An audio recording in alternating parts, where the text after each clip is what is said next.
Gising sa umaga kahit na antok pa nga ako, kailangan maghanda para pumasok sa trabaho. Sinday ng sigarilyo habang may kapeng barako. Eto aking almusal na araw-araw kong kasalo. Kailangan kong pumasok kahit mayroong trangkaso. Pag di kasi pumasok malaki ang iyong atraso. Sa nagbibigay ng sweldo kung tawagin natin amo, kailangan doble kayod para amo ay maamo. Sa sobra mong trabaho parang ang sama-sama mo. Sa iyong anak na di mo na laging maasikaso, kailangan yung buksan ang isipan na sarado. Sa buhay minsan talo at hindi laging panalo.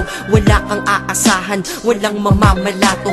Pag di ka nagtrabaho buhay mo ay lalalato. Kahit pagod ka na ang sinasabi mo, wala to, mahirap ang mabuhay, anong magagawa ko? Kailangang magtrabaho upang mabuhay sa mundo.